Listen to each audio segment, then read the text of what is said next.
Black Star Network is here. Oh, no punch! I'm real revolutionary right now. Thank you for being the voice of Black America. All momentum we have now, we have to keep this going. The video looks phenomenal. See, there's a difference between Black Star Network and Black-owned media and something like CNN. You can't be Black-owned media and be scared. It's time to be smart. Bring your eyeballs home. You dig?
Hey, folks, today is Wednesday, October 2nd, 2024. Coming up on Roland Martin Unfiltered, streaming live on the Black Star Network and the campus of Alabama State University. Homecoming week. I'll be speaking tomorrow. We'll be broadcasting here. During today's show, I'll be chatting with the president of the university, talking about HBCUs, talking about, again, how this university is doing post-COVID. So we'll have that conversation. Also, we'll talk about last night's vice presidential debate between Senator J.D. Vance as well as Minnesota Governor Tim Walz, who won, who lost, as well as a new ad the Kamala Harris campaign has dropped regarding that particular debate. Also on the show, the Black Voter Project, their second wave of survey results are in. You know, we've been focusing on black polls that specifically focus on African Americans. Christopher Towler is going to be here breaking down their new survey. Plus, President Joe Biden and Vice President Kamala Harris traveled to South Carolina as well as Georgia to tour those places ravaged by Hurricane Helene, still causing significant damage. More than 150 people are dead, and they still are searching for folks who are still missing. Also, we'll talk to a reporter with the Philadelphia Tribune about their front page story on Project 2025 and its impact on African Americans. Plus, the DOJ, I keep telling y'all, elections have consequences. They have arrested some 70 white supremacists in California. So we'll tell you about that massive line of arrests that took place today. Folks, it's time to bring the funk on Roland Martin Unfiltered on the Black Star Network. Let's go. He's got it. Whatever the miss, he's on it.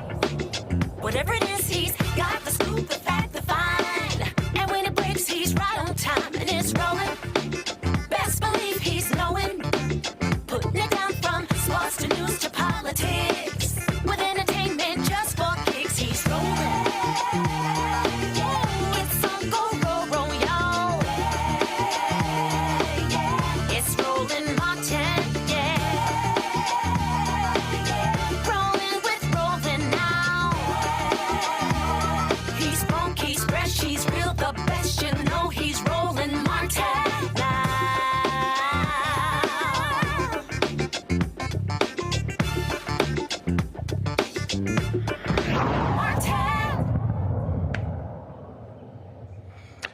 Folks, it was a big night last night, the first and only vice presidential debate between Ohio Senator J.D. Vance as well as Minnesota Governor Tim Walz. Both of them squared off for 90 minutes on the CBS debate.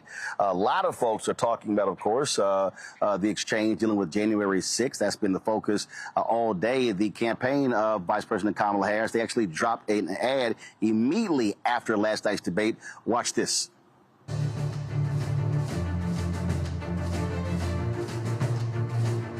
It's really rich for Democratic leaders to say that Donald Trump is a unique threat to democracy when he peacefully gave over power. He is still saying he didn't lose the election. I would just ask that. Did he lose the 2020 election? Tim, I'm focused on the future. That is a damning non-answer.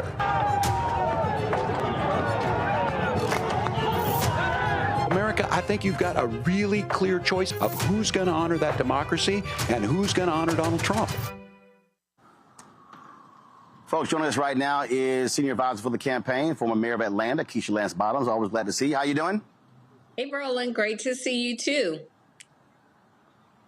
A lot of folks obviously talking about that exchange, which resulted in that particular ad there, and even some of the networks where they had their undecided voters, they said that that answer, that lack of non-answer from Senator Vance, played a role in them deciding they're going to actually vote for Vice President Kamala Harris. Yeah, you know, I mean, that was a very impactful moment and very telling. We are in 2024 and still J.D. Vance and Donald Trump refuse to acknowledge that Donald Trump lost the 2020 election. And I think the biggest takeaway for all of us should be just how far will they go? We saw what happened January 6th in 2021. Trump has doubled down on all of the hateful things that he seems to be very proud of. Even just a few minutes ago, I saw that he's even mocked President Jimmy Carter on his 100th birthday. This is a very vile man who has put a very vile man on the ticket with him. And if our democracy is not protected, then we should all be concerned. Well, it's interesting.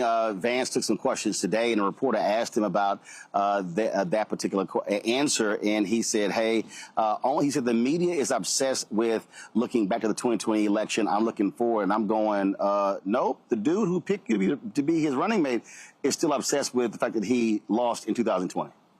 Yeah, and even in Georgia, we have this Georgia elections board that's gone rogue. This elections board's attempting to make sure that in Georgia there's a hand count. Remember, we had millions upon millions of people to vote in Georgia. They're asking for a hand count, which of course will delay the election results. They are looking back at 2020, reopening and opening investigations into the elections of 2020.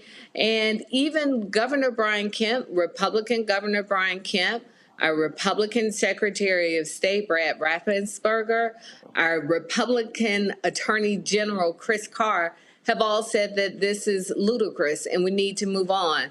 So I greatly appreciate when people put party aside and they look at what a democracy is supposed to be and how it should function. And I think that's what bravery is all about. And it's so unfortunate that J.D. Vance is not brave enough to even stand up and say, let's get past 2020. He lost the election. Let's look forward to 2024. If you can't acknowledge that Donald Trump lost in 2020, it just makes you wonder what will they not acknowledge when we hit this election season that's actually upon us as we speak. New polling data came out showing anywhere from a 3 to 5 point lead in multiple states, Wisconsin, Michigan, Pennsylvania, North Carolina, and also very tight in Georgia. We're going to talk a little bit later with Chris Towler with the Black Voter Project. And one of the things that he says is that the vice president can still build on her black numbers. There still is some softness among young black voters, specifically black men 18 to 35. What is the campaign strategy over the next 33, 34 days to really lock and load on driving those numbers up, especially in critical battleground states? Hey, listen, Roland, I've got young people in my house. I have a 22-year-old who voted for the first time in the 2020 election cycle. I know that Donald Trump has been in his social media feed for the past 4 years. He's now even sending mailers to our home, one, sometimes twice a day. So he's not taking young voters for granted, especially young African-American men. I've checked in with a lot of friends to see if this is happening across the metro Atlanta area. They have told me absolutely that the young men in their households are being targeted with mailers. And I think we all need to take note of that, because we can't sit on the sidelines and take anybody or anything for granted. We know how Vice President Harris has delivered, along with President Biden, for the African-American community. You're at Alabama State, $16 billion given to HBCUs. That's generational changing for HBCUs. Black unemployment at an all-time low. We know that with the child tax credits, the black poverty rate for children was cut in half, student loan debt forgiveness, insulin caps at $35 a month, and the list goes on. But if we are just talking to ourselves about it, it's all for naught. So I am not taking for granted that my 22-year-old son is going to vote the way that I'm voting, or that he'll even vote at all, because young people have a lot that has really, made them disillusioned with politics. But I think the disinformation and the misinformation that's been fed to them over the past 4 years is really having an impact. So I'm talking to my son and so many other young people, and I know that the campaign is doing the same, about what's at stake and why it matters, and also reminding him and others that sitting out an election is just like voting for Donald Trump. He wants nothing more than for young black men, for young black women to sit at home and not be engaged in this election. Well, I can tell you, I have 9 nieces, 4 nephews, and if any one of them told me that they may not vote, they may not be breathing. Because I can guarantee you what won't be happening. I guarantee what won't be happening. There will be no Cash Apps, Zelle, PayPal, Venmo. Matter of fact, they won't be eaten as Sunday dinner. It's going to be real rough in the Martin family if any one of them say they're not going to vote. Yeah, and listen, it will be the same way in my household, but the bigger point is that there are a lot of young people who just aren't happy with politics right now. And we can't take them for granted. We can't just assume and threaten them into voting. It should be something that they want to do because it's about their future too. And that's why I said I'm not taking for granted how any young person in my life is going to vote, or even if they will show up to vote. And it's important that we hone in on our messaging, which we have done. I'm very pleased that the campaign has taken this very broad approach to how we are communicating. We aren't just doing it by press release. You know, we're reaching young people where they are through TikTok and Instagram and other social media platforms. I think that's important. But nothing beats someone in your ear, in your house, in your community, talking directly to you about the importance of voting. All right. Keisha Lance Bottoms, we certainly appreciate it. Thanks a lot. Thank you. All right, folks, going to go to a break. We come back. We're going to chat with the president of Alabama State University, talking about what's happening here on this campus in this, well, I still hate to say post-COVID world, but that's really what we'll call it. Again, we'll be right back on Roland Martin Unfiltered on the Black Star Network, live from Alabama State University in Montgomery, Alabama. He told us who he was. Should abortion be punished? There has to be some form of punishment. Then he showed us. For 54 years, they were trying to get Roe v. Wade terminated, and I did it, and I'm proud to have done it. Now Donald Trump wants to go further with plans to restrict birth control, ban abortion nationwide, even monitor women's pregnancies. We know who Donald Trump is. He'll take control. We'll pay the price. I'm Kamala Harris, and I approve this message. I get it. The cost of rent, groceries, and utilities is too high. So here's what we're going to do about it. We will lower housing costs by building more homes and crack down on landlords who are charging too much. We will lower your food and grocery bills by going after price gougers who are keeping the cost of everyday goods too high. I'm Kamala Harris, and I approve this message because you work hard for your paycheck. You should get to keep more of it. As president, I'll make that my top priority. In 2016, Donald Trump said he would choose only the best people to work in his White House. Now those people have a warning for America. Trump is not fit to be president again. Here's his vice president. Anyone who puts themselves over the Constitution should never be president of the United States. It should come as no surprise that I will not be endorsing Donald Trump this year.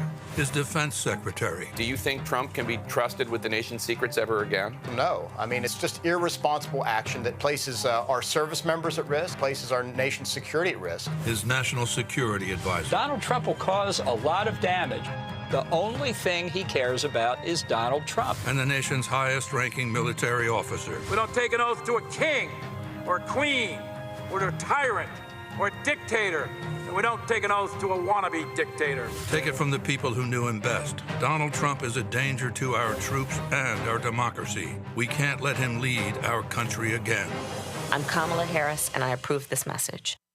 Bob and I both voted for Donald Trump. I voted for him twice. I won't vote for him again. January 6th was a wake-up call for me. Donald Trump divides people. We've already seen what he has to bring. He didn't do anything to help us.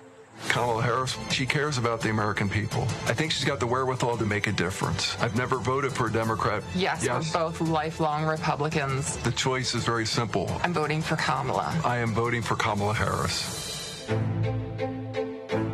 IVF is a miracle for us because it allowed us to have our family. After having my daughter, I wanted more children, but my embryo transfer was canceled 8 days before the procedure. Donald Trump overturning Roe v. Wade stopped us from growing the family that we wanted. I don't want politicians telling me how or when I can have a baby. We need a president that will protect our rights, and that's Kamala Harris. I'm Kamala Harris, and I approve this message. Kamala Harris has never backed down from a challenge. She put cartel members and drug traffickers behind bars, and she will secure our border. Here's her plan. Hire thousands more border agents, enforce the law and step up technology, and stop fentanyl smuggling and human trafficking. We need a leader with a real plan to fix the border, and that's Kamala Harris. I'm Kamala Harris, and I approve this message. The overturning of Roe almost killed me. I had a blood clot in my uterus that caused my labor to have to be induced because of the overturn of Roe v. Wade. I wasn't able to get life-saving treatment sooner. I almost died. And that's because of the decision that Donald Trump made. I was able to get Roe v. Wade terminated, and I'm proud to have done it. The doctors and nurses were afraid that if they treated me in the incorrect way, that they would be prosecuted for that. And that's appalling. Donald Trump says that women should be punished. Do you believe in punishment for abortion? There has to be some form of punishment. For the woman? Yeah. I believe that women should have reproductive freedom to make the choices about their own bodies. 4 more years of Donald Trump means that women's rights will continue to be taken away one by one by one by one. This has to stop because women are dying. I'm Kamala Harris, and I approve this message. Here's a 78-year-old billionaire who has not stopped whining about his problems. Oh, she had a big crowd. Oh, the crowd. This weird obsession with crowd sizes. It just goes on and on and on.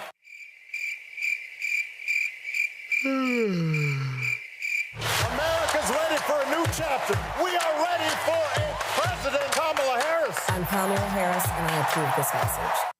Hi, my name is Freddie Ricks. I'm from Houston, Texas. My name is Sharon Williams. I'm from Dallas, Texas. Right now, I'm rolling with Roland Martin Unfiltered, uncut, unplugged, and undamn believable. You hear me?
folks. We're here on the campus of Alabama State University. It is homecoming week here in Alabama. And so, of course, I'll be speaking tomorrow at 11 a.m. Talking about this election, voting, and how critically important that is. And so glad to be here. We've got a lot of things that have happened. Of course, there are activities happening all over the city. Folks have been coming in, traveling. They've been doing all they need to do. And so you expect a lot of people. And so let me say this here before I talk to the president. If y'all coming in for homecoming, leave a check. Not to the hotels, not to bars, not to restaurants. Leave a check for the university. So y'all know how I feel about that. Joining us right now. And I'm sure my next guest agrees with me, Dr. Quinn Ross, president of Alabama State. How you doing? I'm doing well. First of all, y'all, let's be real clear. Alabama State got the proper colors. Okay, black and gold. So I know that hurts your feelings, because he actually had another comment on my black and old gold. I'm like, really? I said, there's only one frat, the rest are youth groups. So which little youth group you in? Listen, but the black and gold pays my bills. So yeah, there you go. I advise you. Fraternity Incorporated. Oh, that's cute. Hi. That's cute. We run by the Q. This is a nice little group. But it's more alpha HBCU presidents than anybody, so. Let me see. You don't want to start counting, because it's going to be rough on you. It's going to be rough on you. Y'all know. I'm letting y'all know, because the Qs, they get a little extra now, just letting y'all know. Well, we happy to have you on campus. Well, I'm happy to be here. We were at the Port City Council. Yep. And we talked about you not having been on the campus. Yep. We wanted you here. Because so many people have hit me. People like, yo, I don't see you wearing Alabama State stuff. I said, listen, I only wear HBCU gear in my show that I've actually been to. And so I'm here. So now, it ain't just no longer Alabama A&M, because they invited me about 5 years ago. So I'm here. Glad to be here. That's right. Let's talk about, we were just talking about, Keisha Lance Bottoms was just mentioning the $17 billion HBCUs have gotten in Biden-Harris. And I pull the numbers up. State funding for the university is around $54 million, but this university got $232 million in COVID funding. And I've talked to many HBCU presidents. They've talked about how critical that money was in 2020 and 2021 for the survival. And it's really helped a number of HBCUs, especially, forgiving the loans. Listen. This is the most consequential investment that's been made in the HBCUs in the history of this country. And definitely the investment that has been made has put Alabama State University on an upward trajectory. When you talk about the loan forgiveness and, of course, the HBCU Capital Finance Program, we participated in that program just to refinance our debt. But having been a part of that program during COVID, once they forgave those debt, that put us in a position where the only thing that we owed on this campus was our stadium. And so it paid off everything else. Wow. So we were able to. How much was that? That was about $150 wow. million. And of course, our stadium was newly built, and we were able to go to the market and refinance that. But, I was telling one of my colleagues the other day that what happened through COVID and the investment that we've gotten from the Biden-Harris administration, if we were not able to reset then, there's a problem. If we were not able to take what we were given and leverage it in order to put our institutions on a different trajectory, then there's a problem. And so we've benefited greatly here at Alabama State University. When you talk about, again, that refinancing of the debt, those are nuances a lot of people don't really understand when they look at the money. I mean, it was you were talking about between the American Rescue Plan and the several others, it was about $6.5 billion. But then when you start talking about Pell Grants, talking about things along those lines, we're talking a significant amount of money. There were even some HBCUs that actually gave students money. Yes, and we were one of them. Okay. We were able to give our students money through the COVID Relief Fund, but also we did not have to lay one employee off here at Alabama State University. And of course, we had done some things previously to kind of tighten our belt straps where we would have been in a position whether we got the COVID money or not. But that just allowed us not only to keep all of our faculty and our staff and everyone employed during that time, but it also helped us to look at how we can build up our endowment and build up things that would give us stability in the future. And so we benefited greatly from that, and I'm thankful to the Biden-Harris administration. When you talk about that particular piece there, we have seen, obviously, it was post-George Floyd. There were a number of donations that were made to many HBCUs, but we've seen that continue, and we also have seen HBCUs focusing on online learning. Because COVID forced folk to have to go to online. What did y'all do here, and how have you been able to take advantage of that? Because there are students who say, hey, I would love to go to university, but for any reason I can't afford to, but online still allows them to be a part of the university. Exactly. And of course, as you stated, it pushed us there quickly. And we have benefited from that. Expanding our enrollment, as well as we have our student leadership here, our SGA, as well as our let's say SU and Royal Court. Some of them may even be taking online courses now while they're here, right, in order to expand and give some breadth to their course load. But it was a necessary, and working with organizations like the Thurgood Marshall College Fund, which of course represents public institutions, and UNCF. As well, that represents private, and together this transformation project that many of our institutions are participating in, helping us kind of reboot and stabilize in all aspects of the university, from enrollment management to your advancement office. And so these are the type of things that we were able to benefit from not only the COVID relief, but for individuals understanding the importance of HBCUs. And so we have benefited greatly here at Alabama State University. We also have talked to other presidents, and when the Supreme Court made their decision with regards to affirmative action, people talked about, oh, this could be a boon to HBCUs. But actually, you have seen tremendous growth in the last several years, even before that particular decision. With that growth comes growing pains.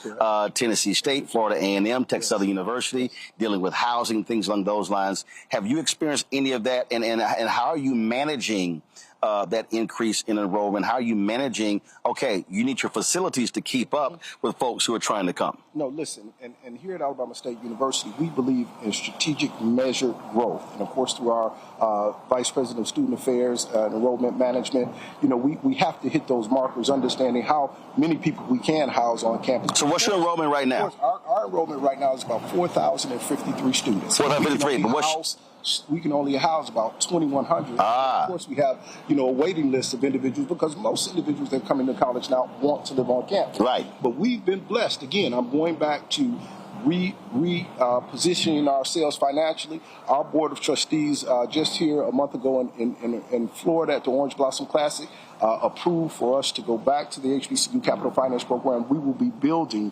2 new student residence facilities here on Alabama State. And that'll add, what's the capacity? That'll be 518 new beds. So it takes you up to 2,500. Exactly. And we don't go back with the traditional dormitories. We're going more to the apartment living. Right. And it's going to change the appearance of the community. So we're excited about that. Again, positioning ourselves fiscally with things that we've been blessed with through not only the Biden and Harris administration, but through the COVID relief. And so we're positioning ourselves well to be able to deal with any. So your enrollment is a little over 4,000, but what is your capacity? The capacity, well, when you talk about the capacity is based on what we can house on campus. Right. So the capacity is going to be like 2,100, 2,200 in terms of living on campus. Right. But of course, now when you talked about online, that's a whole different world. Right. But to have individuals that live on this campus every day, it's going to be about 2,100 right now. But we're going to take that up to about 2,600. So are you now in terms of going beyond the campus, are you seeing, and I know some folks who are having these conversations, are you seeing off-campus development as a result of this? And so there are investors out there who recognize what is happening. They recognize that universities can't necessarily just keep building dormitories, because the last thing you want to do is then have overcapacity and then not have those rooms filled up, and you still paying on those bonds or paying off that particular debt. And so are you seeing in this community investment around the university? Well, we're seeing that investment, but then we've been taking an active role in that investment too, because we want to control what's around the institution. So we've been buying property up around the institution, for our future growth. Okay. Now, in terms of the scenario you gave in terms of building extra houses and not filling it, the beauty at Alabama State University is that we own all our housing.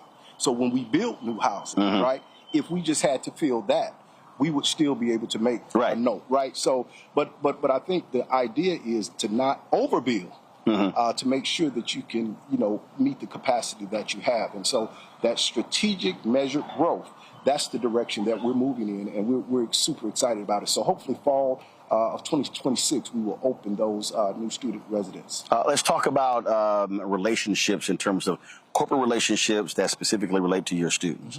What is happening there in terms of aligning with businesses, aligning with industries that are looking to recruit? What are you doing in that area?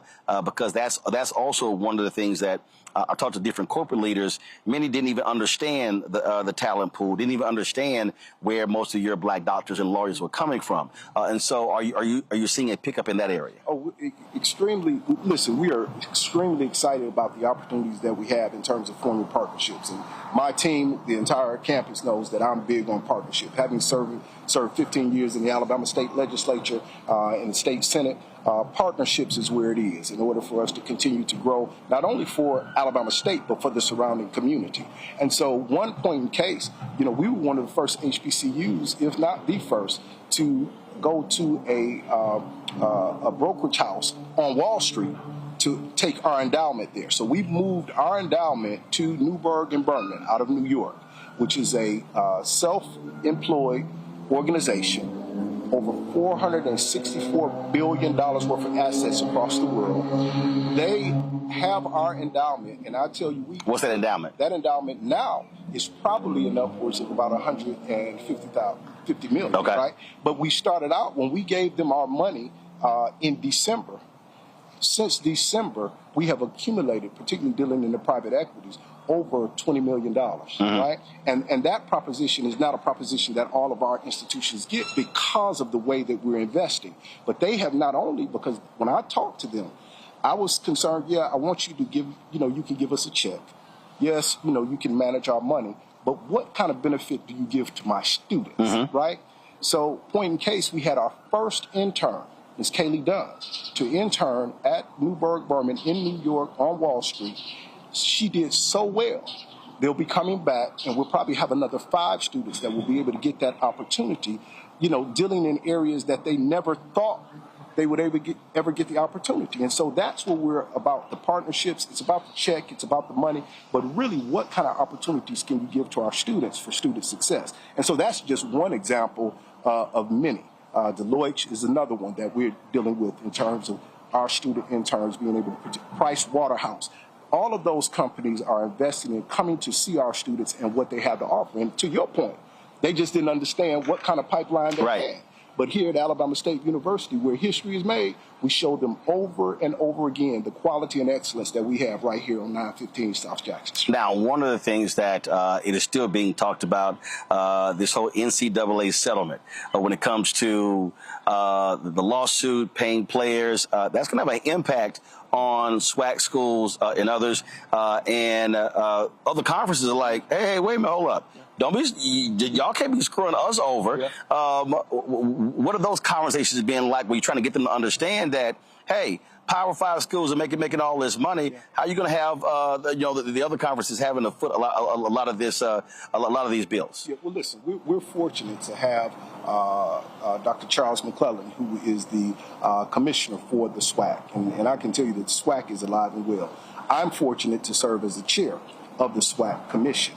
I also am fortunate enough to be on the NCAA board of directors. Matter of fact, I got off a call today talking about the House settlement. And of course, there's going to be some impact to our HBCUs, but I think we have to be creative. For point in case, our Vice President of Intercollegiate Sports and Athletic Director, Dr. Jason Cable, when he came on board, when we were dealing with the NIL, basically he came up with the cost of attendance scholarship as well as the academic scholarship, right? And so the whole thing with cost of attendance, if all of you are showing up, everybody gets something, right? So you don't have that kind of divisiveness going on. And then if you're doing well in your academics, you get a little more. So then someone who comes on and gets a big NIL deal, right? He's going to get that, but everybody else is getting something as well. So we've just been strategic in that space, but we have been most vocal on Capitol Hill about what it would do to us if we had to pay for play, if we had to treat our athletes as employees. And a matter of fact, Mr. Charlie Baker on a call, who's the president of the NC2A, basically talked about how HBCUs have led the way in terms of getting people to understand how any type of settlement other than house would cause so much distress to underserved institutions. So we're on the forefront, and it's just good to have a seat at the table in order to be able to voice your concerns. And I can tell you that when the SWAC speaks, people listen. When the MEAC is participating. So all of our organizations basically are making an impact on how all of this will shape out with the NC2A. Last question. How are you also trying to temper the desire of alumni to want to compete with Power 5 schools? What I mean by that is it's an arms race in many of these schools. I mean, the amount of money they're spending. And I've talked to other presidents who said, look, we understand the glory days of the past when this is the only place black athletes could go. But they've said, my focus is to make sure we're graduating students, that they're going out into the field, these non-athletic fields, because once you start trying to play in an athletic arena, you could be spending a whole lot of money, and then what is going to be the return on that investment? Yes. Well, listen, we have 18 collegiate sports here on campus. And football and basketball, of course, are the major drivers. But when you talk about an institution that focuses in on academics and excellence, when you have almost 300 athletes who have a 3.0 GPA or greater and who are graduating every year, that shows and demonstrates that we want you here to play sports, but our most important mission is to get you across that stage so you can go out into the world. And so having a football coach that graduated from Alabama State University, and Coach Eddie Robinson with a 3.8 GPA chemistry, he was all academic, he understands. Our vice president of intercollegiate sports, he's an academician. And so we know that students can go anywhere else, but when we walk you through Alabama State University to show you all that you can receive here, plus you're going to get your degree, we want those students who want to be with us, right? And so that's how we build our athletic teams. All right. Well, sounds great. Well, Doc, good to see you. It sounded to me like you were trained by an alpha.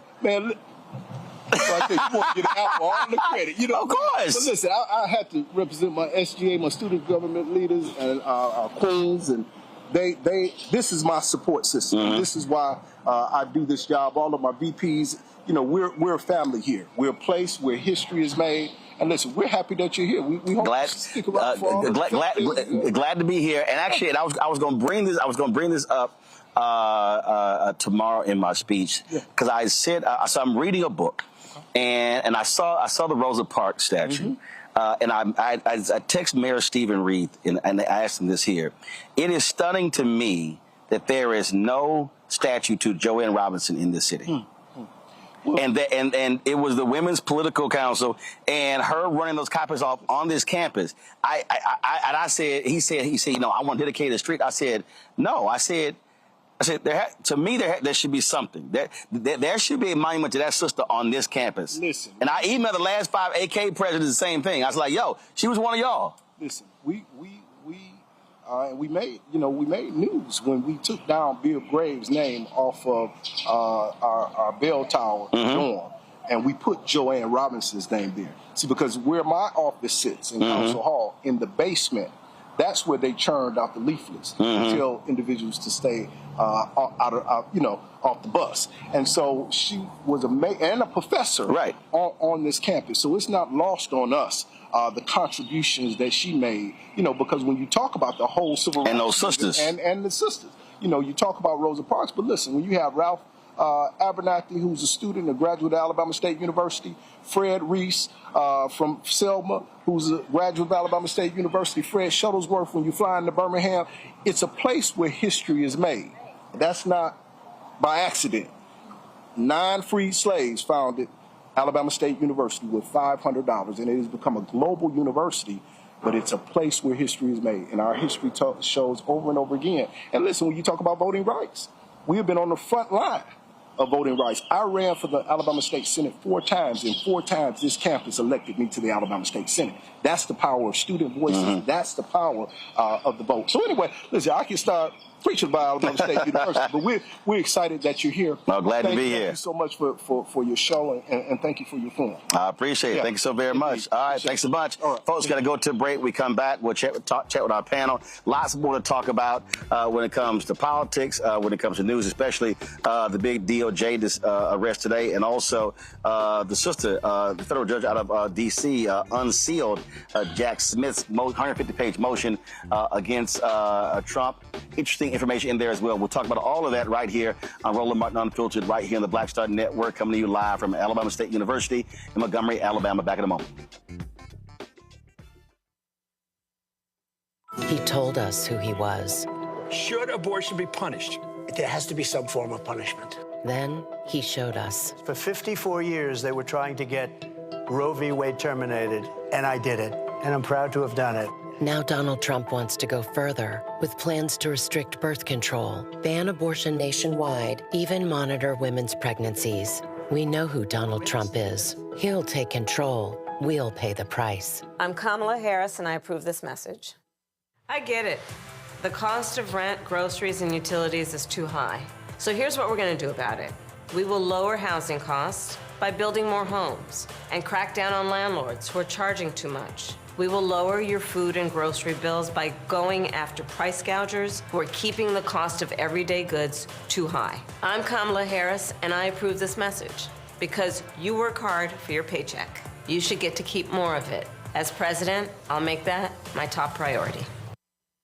In 2016, Donald Trump said he would choose only the best people to work in his White House. Now those people have a warning for America. Trump is not fit to be president again. Here's his vice president. Anyone who puts themselves over the Constitution should never be president of the United States. It should come as no surprise that I will not be endorsing Donald Trump this year. His defense secretary. Do you think Trump can be trusted with the nation's secrets ever again? No. I mean, it's just irresponsible action that places our service members at risk, places our nation's security at risk. His national security advisor. Donald Trump will cause a lot of damage. The only thing he cares about is Donald Trump. And the nation's highest-ranking military officer. We don't take an oath to a king or a queen or to a tyrant or a dictator. And we don't take an oath to a wannabe dictator. Take it from the people who knew him best. Donald Trump is a danger to our troops and our democracy. We can't let him lead our country again. I'm Kamala Harris, and I approve this message. Bob and I both voted for Donald Trump. I voted for him twice. I won't vote for him again. January 6th was a wake-up call for me. Donald Trump divides people. We've already seen what he has to bring. He didn't do anything to help us. Kamala Harris, she cares about the American people. I think she's got the wherewithal to make a difference. I've never voted for a Democrat. Yes, we're both lifelong Republicans. The choice is very simple. I'm voting for Kamala. I am voting for Kamala Harris. IVF is a miracle for us because it allowed us to have our family. After having my daughter, I wanted more children, but my embryo transfer was canceled 8 days before the procedure. Donald Trump overturning Roe v. Wade stopped us from growing the family that we wanted. I don't want politicians telling me how or when I can have a baby. We need a president that will protect our rights, and that's Kamala Harris. I'm Kamala Harris, and I approve this message. Kamala Harris has never backed down from a challenge. She put cartel members and drug traffickers behind bars, and she will secure our border. Here's her plan. Hire thousands more border agents, enforce the law and step up technology, and stop fentanyl smuggling and human trafficking. We need a leader with a real plan to fix the border, and that's Kamala Harris. I'm Kamala Harris, and I approve this message. Here's a 78-year-old billionaire who has not stopped whining about his problems. Oh, she had a big crowd. Oh, the crowd. This weird obsession with crowd sizes. It just goes on and on and on.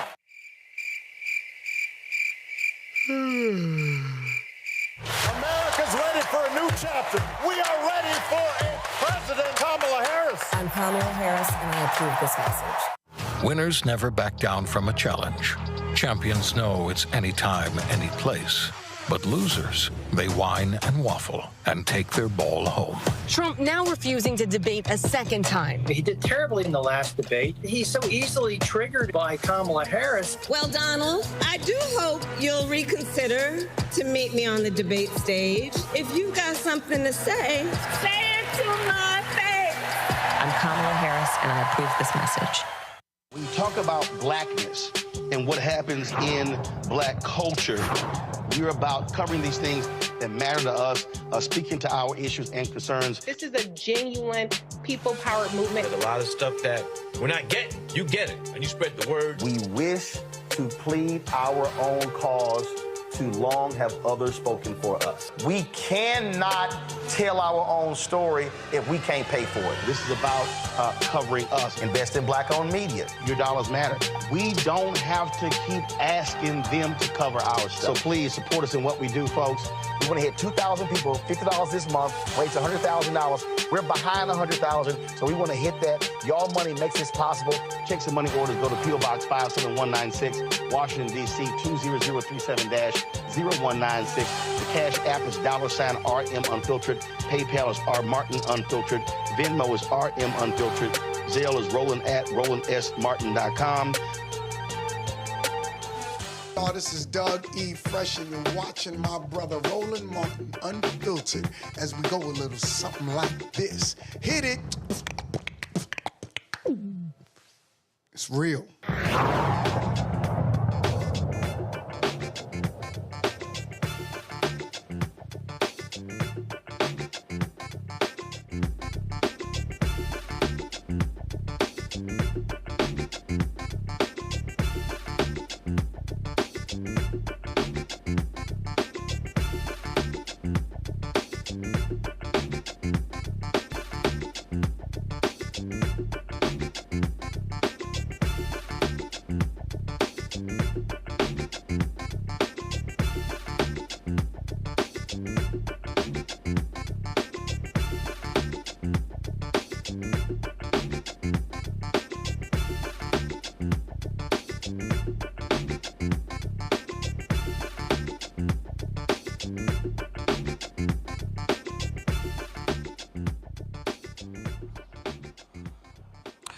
All right, folks, welcome back to Roland Martin Unfiltered here at the campus of Alabama State University in Montgomery, Alabama. Let's bring in our panel right now. Rebecca Carruthers, Vice President, Fair Election Center out of Washington, D.C. Gavin Reynolds, contributor with The Root and former speechwriter to Vice President Kamala Harris out of New Haven, Connecticut. Teresa Lundy, Principal Founder of TML Communications out of Philadelphia. Glad to have all three of you. Rebecca, I want to start with you. You heard me talk to Dr. Ross there, and the point that I was making in terms of Biden-Harris administration, HBCUs at $17 billion, the impact, and this is because I've heard black folks talk about, well, that's just for HBCUs. They got to understand that's for the surrounding area as well. When you talk about that level of investment, when you start talking about increasing students, increasing faculty and staff, that also means housing. That means folks are eating. That means people are going to restaurants. And so the impact of that $17 billion investment goes beyond just students, faculty, and staff. You know, to be clear, Roland, something that people have to understand, they have to understand what the funding mechanism is for HBCUs in this country. First of all, the HBCU designation was in the 1964 Civil Rights Act for the schools that were created to educate Black students in this country when segregation did not allow Black students to attend certain predominantly white institutions. You had HBCUs that were set up and that were created. Specifically, you know, Alabama State, for the audience, heard that it was actually Black folks, formerly enslaved folks, who founded Alabama State. That wasn't the case for every HBCU. But within that funding mechanism, predominantly white institutions have a different funding formula than HBCUs. So this is not money that HBCUs are getting in addition or extra, and it's despite what PWIs are getting. If HBCUs in this country were funded the same way from both federal and state governments at the rate of predominantly white institutions, we would definitely see more advances in infrastructure and more things that HBCUs could do to serve their campuses, their students, and then the greater community. But to your point, Roland, many of our HBCUs are located in areas where it is the main economic engine in that particular area. So we know from an economics perspective, if more money and more investment is put into HBCUs, the towns, the cities in which the HBCUs are located will also receive economic benefits as well. So Teresa, you heard me talk to Dr. Ross about going beyond the area. And again, when I think about my alma mater, Texas A&M University, I remember the student housing, and I remember there being this off-campus dormitory style apartment that actually used to be a hotel. I go back 10, 20 years later, massive development all around College Station, private investors, building elaborate housing, things along those lines. And this is the thing that I'm trying to get people to understand, black folks who say, well, Biden-Harris ain't did enough for black people.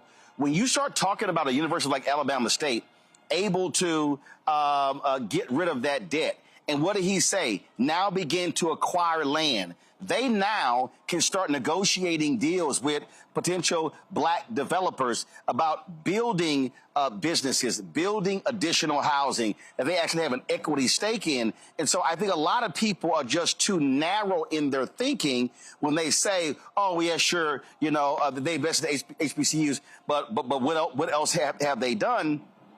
This is called institution building.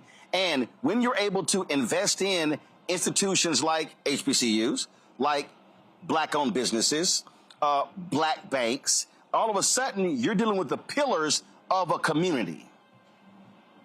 You're absolutely right. If more institutions and federal and state funding goes to other HBCU schools across the country, people will be in better position. PWIs have been getting this funding, investments, and clear investments over time. That's what makes them the upper echelon type of institutions, and that what makes it, one of those schools that you only admire to go to if you are privileged to know about them.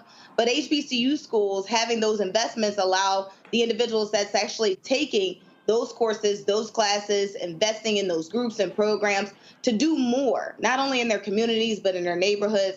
And so it's oftentimes that we see the investments only look like kind of like scraps. Little portions of it are going to HBCUs, but if they think broader and really add an equal amount of portion between HBCUs and PWIs, they'll start to see the investment not only in the workplace, but also in their families and also changing the GDP overall. So, Gavin, in a moment, I'm going to talk with Christopher Towler with the Black Voter Project. And listen, when you start talking about battleground states, we start talking about North Carolina, talking about Georgia, even when you talk about Philadelphia, where you have Lincoln, where you have Cheney State, in Pennsylvania, you also have Lincoln University. We're talking about individuals who are going to those places, individuals who are graduating, but again, the broader community. I just think that when I listen to critics talk about what they say hasn't been done, I think they simply are grossly ill-informed in terms of what actually is happening and the impact when you have individuals in the White House who understand these communities. Listen, Donald Trump went to an HBCU by accident when they had an event at Benedict College, which was supposed to be a bipartisan deal. It really was they didn't want to turn to a Trump rally. I don't think J.D. Vance even knows where Wilberforce or Central State is. And so when you start talking about who you're going to vote for, you vote for the folks who are going to place the resources where they need to go. And so this is a voting decision that you should be factoring in where money is being sent. Roland, I don't think J.D. Vance knows what HBCU stands for, to be quite honest.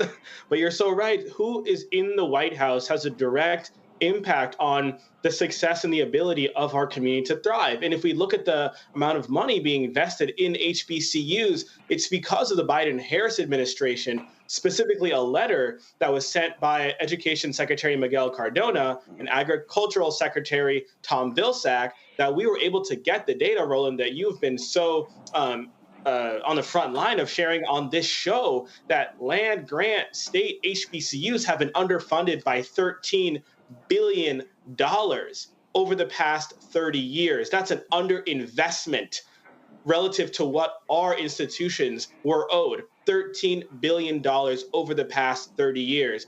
And we wouldn't have the data to back that up unless the Biden-Harris administration actually took that seriously. So I think you're right. To all those young people, especially, we talked a minute ago, and we're going to talk a little bit later in the program about how some young Black voters might be feeling a little checked out right now, or feeling a little bit wary of what the Democratic Party and its leaders, whether Joe Biden, Kamala Harris, or whoever, is actually doing for them.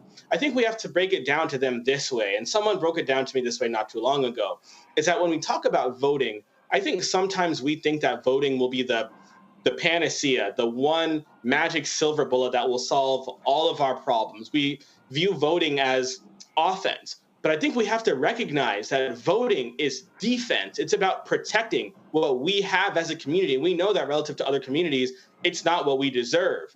But voting is about defense and protecting what we have. And then once we vote our elected leaders into office, the offense is holding them accountable. It's saying, whether Donald Trump or whoever's in the White House, look at what you've done in terms of underfunding our institutions, and now what are you going to do about it? And if you don't do what you need to do about it, then we're not going to vote you back into the White House. And so I think you're absolutely right. To all of those young people out there listening, whether you go to an HBCU or not, recognize that this has been cycles of underinvestment, cycles that the Biden-Harris administration has pumped the brakes on and says, this is an issue, and we're going to do something about it. And only one of the two leaders that are running for president right now, I believe, is actually serious about doing it. Hint, hint, maybe it's the one who actually went to an HBCU. I'm going to bring in Chris Towler. He's the Black Voter Project Director, also co-founder of Black Insights Research, joining us from Sacramento. Chris, glad to have you here. Before we get into y'all survey, just want you to speak on what we're talking about here, because I keep talking about what has to happen, and not just from a campaign point of view, but whether it's in their ads and also how do you use voices out there. You have to connect the dots. A lot of people don't live in the minutia of politics. They just don't. So I think it's critically important to connect those dots, to get people to understand, yeah, when you vote for this person, it impacts this, it impacts this, it impacts this. And then if the other person wins, we can show you what doesn't happen. And I think, listen, we've got less than 40 days before Election Day. And I've been saying it was originally Biden-Harris, now Harris-Walz, should have been doing this, what I call education, enlightenment, beginning in January. Now you're really at that particular point where you got to be hyper-focused on this, because doing what we're talking about can drive turnout. Yeah, just to chime in here, I appreciate you having me back. The research that I've been doing for the last probably 7 or 8 years now suggests just what was said by one of your panelists, that voting, especially for young people, young Black people, has to be perceived as just as much defensive as offensive. Because for the Black community, as we know, the sort of policy responses, the policy feedback is not always as apparent and clear. And those dots, as you said, are not always easy to connect. And so the best messages that I have seen in my research that I would like to see from the campaign in these last 40 some days are really defensive messages, showing that if Trump gets another shot at the White House, if Republicans take control of Congress, along with the Supreme Court, it could be really, really bad in very specific ways for the Black community. I think messages around voting, vote suppression, messages around policing, the possibility of expanded police immunity.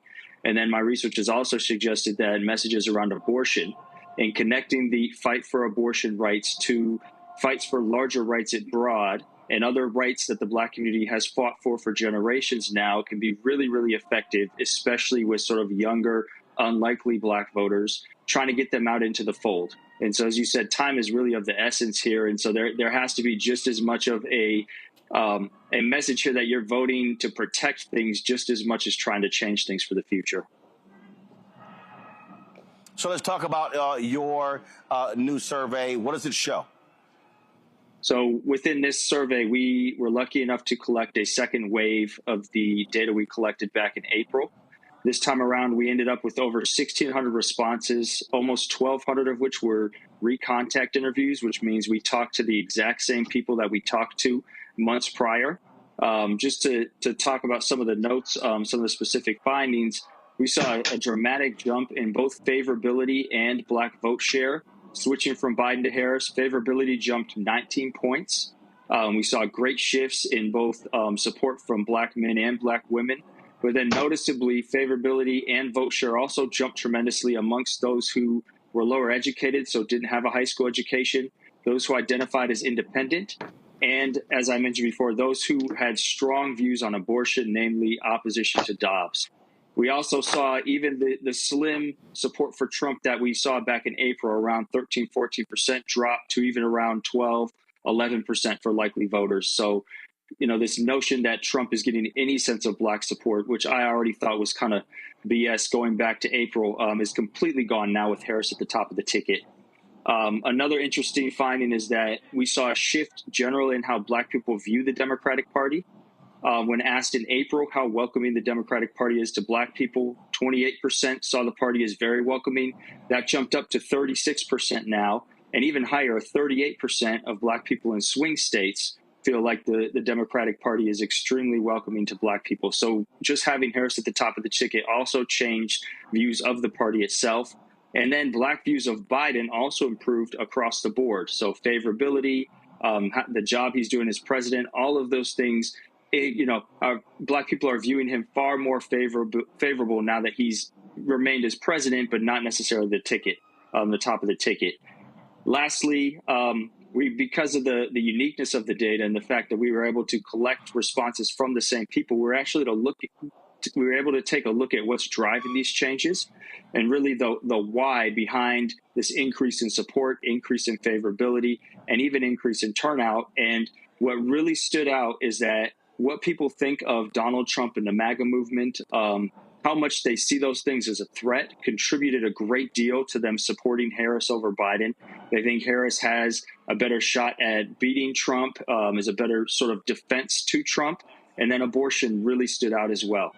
Respondents who feel like abortion is a great threat to the black community, who are really worried about abortion bans across the country, also were far more likely to support Harris than they were Biden back in April. And so, again, Harris can really capitalize on this and speak to these issues, but she has to do it in a way, and her campaign has to do it in a way that's very specific and targeted to the black community, right? You can't talk about democracy broadly. You can't really talk about abortion or like the Republican Party broadly either. You have to make it very clear and connected to the threat to the black community, talk about how abortion is related to maternal mortality rates in the black community, and specifically, right, going to have disproportionate effects for black women if we continue to see these really strict abortion bans across the country. And so I'll leave it there, but I'd love to have questions. I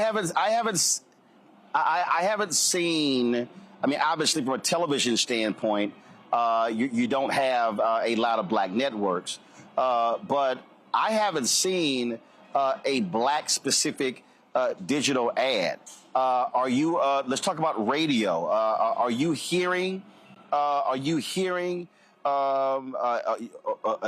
Different ads that are very specific on black radio coming from the campaign? No, I actually haven't heard much coming from the campaign at all directed towards black folk. I've seen a few ads from smaller PACs that have put out recently in certain states. Like there was an ad in Georgia, I think, the other day specific to black people. But again, nothing really from the campaign. This is why I'm really trying to push sort of the results of this survey and this research to the forefront here in this last month and a half of campaigning. Because if you don't do this, if you're not targeting black people specifically, you're really missing out on an opportunity here to capitalize on turning out the most loyal constituency to the Democratic Party, right? Black people could make the difference in states like Georgia, Pennsylvania, especially North Carolina, now that that's in play.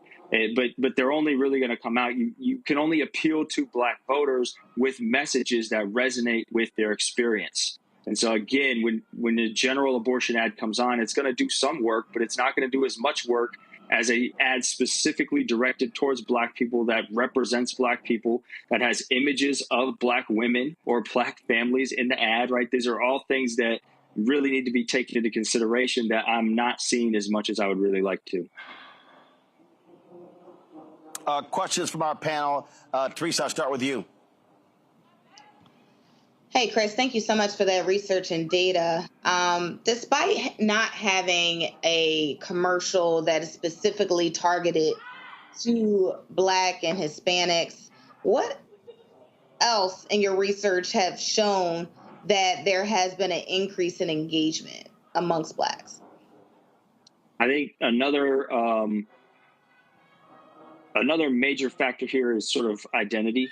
And one of the main differences between Black people who supported Biden and those who support Harris is the strength in Black identity, where those who have a really high sense of their self-identity, their racial identity, had a dramatic increase in their support for Harris over Biden over when that switch was made during the two waves of the survey.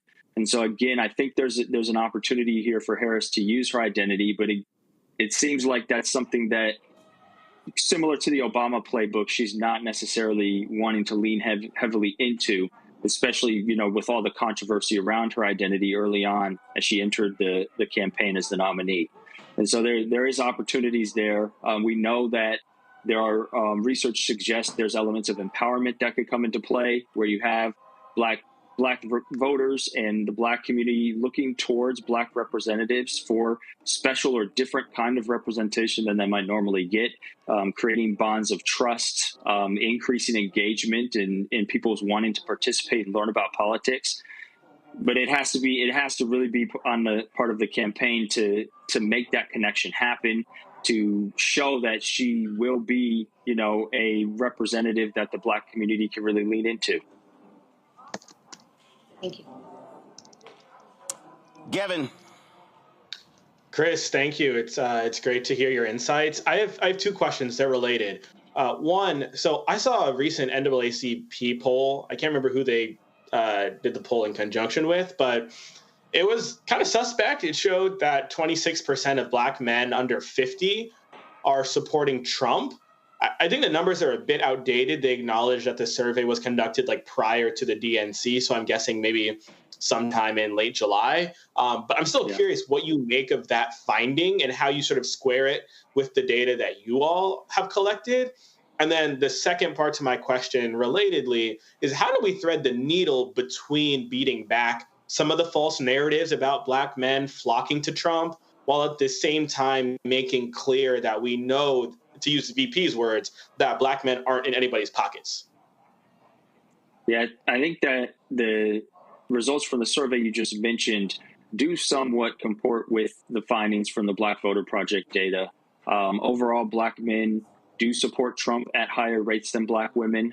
Back in April, that number was around 20%. It dropped to about 17% with Harris on the ticket, so a slight decline in Trump support among Black men, but it is significantly higher than Black women. There's, a lot of different sort of anecdotal reasons as to why that might be, having to do with sort of patriarchy and understanding of Trump as maybe a business leader. These things that, again, have been floated out there as GOP talking points for years now, some of which might be paying off.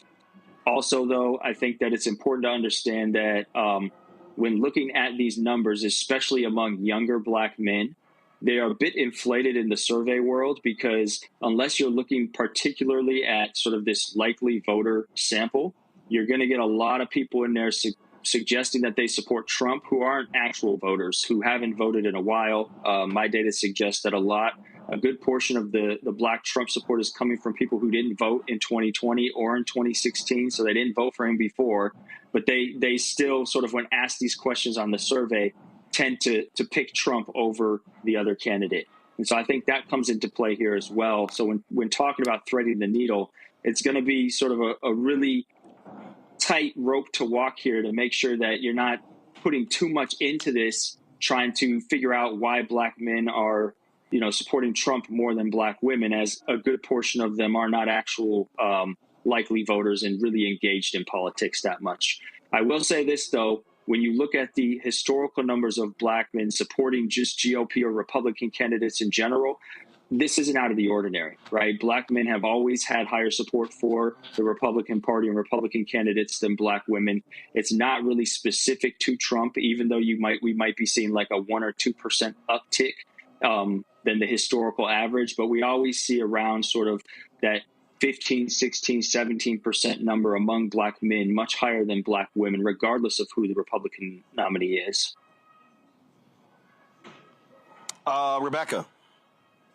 Hey, Chris, it's good to see you tonight. So I've heard anecdotes from different black men in regards to trusted messengers. And some of the pushback that I've heard is, why is the Democratic Party thinking that rappers or male entertainers or celebrities are the best, surrogates to talk to black men, to talk about voting and voting issues. So my question is, in your research, have you researched the top trusted messengers for political news for black men? Like, who do they want to hear from? I think, a lot of black men in particular want to hear from people from the community, but not necessarily these celebrities, unless the celebrities have a still real firm attachment to the community and an ability to relate to the people either through their life or through their music that, isn't normal, right? Most celebrities are seen as being highly removed from the black community altogether. Other research, though, has shown that it's important that we look towards sort of leaders within the community. So here we're talking about possibly pastors, religious clergy, teachers, educators, even different types of athletes, if you will, who have still connections to the community and have sort of a social justice mind frame or platform to direct the attention of these voting blocks when politicians aren't necessarily seen as the most helpful or trusted people themselves. And so there are ways to look beyond sort of the political world to engage the black community. But again, there's a fine line to walk here between looking towards someone to spread this message who's going to be a reliable messenger who people relate to and see a shared struggle with, versus a celebrity who's seen as wildly removed from the community altogether and doesn't have much attachment to the people that they're talking to. Chris, one of the things that, look, I'm just of the position. First of all, I agree with you. A lot of this stuff is significantly being overblown when it comes to black men. I think about when Stacey Abrams was running in Georgia. Then we saw the exit polling data, and it was like, okay, it was not far off. But the point that I continue to make is that this deals with black men and also black women. Again, the further you get away from the civil rights movement, you're dealing with African Americans who no longer self-identify with a party, which means you have to actually work harder, spend more time talking with them, more time communicating with them, and you have to spend more money trying to reach them because the old methods simply don't work. You don't have the old NAACP infrastructure. You don't. It's not there. You don't actually have the same church infrastructure. It's not there as well. You also have to contend with, in 2024, people who are getting their information. It used to be Black Radio, Tom Joyner, things along those lines. Now it's Instagram, TikTok. So I just still think, from a campaign standpoint, from these white Democratic strategists, they don't understand that the black voter in 2024, young or older, is totally different than 2014, than 2004, than 1994. And so you have to recognize how to communicate with them in a totally different way to maximize their numbers. Yeah, I 100% agree. I think the data backs that up too. When you look at the groups that shifted the most from moving from Biden to Harris at the ticket, independents was one of those groups, right? And I think that the Democratic Party can really lean into sort of this Harris candidacy as a way to signal we're still here for the Black community. We want to represent the Black community, and Black representation is going to be a priority for the Democratic Party moving forward, right? We see that in the data as independents shifted greatly towards Harris, as they did not for Biden when it came to both favorability and vote share. And we saw that when it comes to how welcoming Black people see the Democratic Party. They see the Democratic Party as, significantly more welcoming with Harris at the top of the ticket. And so, as you mentioned, the party's going to have to do more and do new and extra things to appeal to the Black community than it did before, as these new voters are more independent. Younger voters are more skeptical of politics in general and more weary of politicians. And again, that goes back to what I say, how you have to educate the voters, which means that you have to have a longer runway. You cannot wait till September and October to begin to have these conversations. You have to be engaging in these conversations much earlier. And I say 6 months earlier. I'm going to say it right now. If you're Democrats and you're talking about the midterm elections in 2026, do you know when you begin? The day after the inauguration, where you begin to talk about and have the communication with people. Because, again, what you're seeing is, and you're seeing it in the data, the number of people who say, I don't know what they accomplished, I don't know what they did, that goes to the inability to communicate and message that constantly and repetitively, and going to Black sources to also do that. Yeah, and in this social media age, as you mentioned, those types of conversations happen less and less. And so when we do focus group work and we actually talk to Black people in the community, voters and non-voters, it's exactly as you said.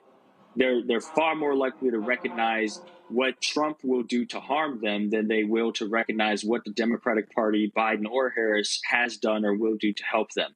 Because those are much longer conversations. They're much harder to have, but they take a lot of work and effort. But those are the conversations that will build trust, that will bring up efficacy and confidence in the party and in our political institutions in the long run. And so if we do want to see consistently high Black turnout, consistently high Black voter knowledge and interest in elections, we have to build those bridges. And it takes years and years of work, right? We saw some of that started during the Obama era, but Trump's presidency essentially wiped a lot of that progress out when it came to sort of Black interest in politics and Black people feeling like they had an opportunity to be a part of the political system and have their voices heard. Last question I have for you. A new round of polls dropped out showing Harris with 1 to 3 point lead. One place was 5 point in Arizona, North Carolina, Wisconsin, Michigan, Pennsylvania. I've been looking at your tweets over the past week, and you've been laying out that if they want to build upon those numbers, especially in Michigan, Pennsylvania, Wisconsin, you're talking Milwaukee, but also North Carolina, it really means leaning in on, as you said earlier, the people who are likely going to vote for you. You can keep trying. Look, I get, because the Republicans against Trump or the Republicans for Kamala, they just dropped a new ad. I totally get appealing to them. I totally get the Nikki Haley people who are endorsing Vice President Kamala Harris. But when you're inside of 40 days, your focus has to be on low-hanging fruit. Who is likely going to be on my side? And in those key places, the margin of 5, 7, 8, 10, 15,000 voters, that's Black. That's exactly right. And, when you have 80, 90% of Black voters in some of these states, right, you look at some of these recent polls of Georgia and North Carolina, Black support for Harris is at 85%, 92% in a recent poll in North Carolina.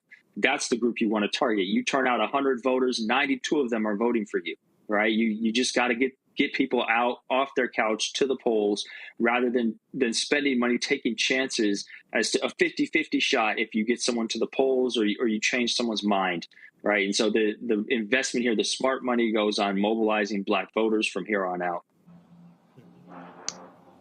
All right, Chris Towler, we so appreciate it. Hey, if somebody wants to go in depth, y'all research, where do they go? Yeah, blackvoterproject.com or blackinsightsresearch.com.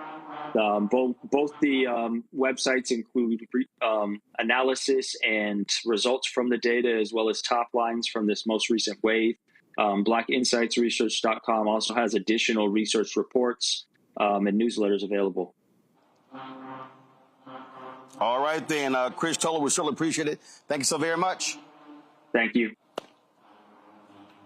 All right, folks, going to a break. We come back more on Roland Martin Unfiltered on the Black Star Network, live from Alabama State University. Folks, be sure to support the work that we do here, of course. We know the stories that we cover aren't being talked about a lot of other places. How we go in depth with a lot of these stories are not being focused on other places as well. And so you can support us by joining our Bring the Funk fan club. Our goal is to get 20,000 of our fans contributing on average $50 each for the year. It's $4.19 a month, 13 cents a day. Now, here's the deal. We continue to have significant issues with Cash App. I don't know what the hell is going on with Cash App, but there's a lot of problems. So the way you can support us right now is PayPal, R. Martin Unfiltered. Venmo is RM Unfiltered. Zelle, Roland at RolandSMartin.com. Roland at RolandMartinUnfiltered.com. Send your check and money order to P.O. Box 57196, Washington, D.C., 20037-0196. And we'll be right back.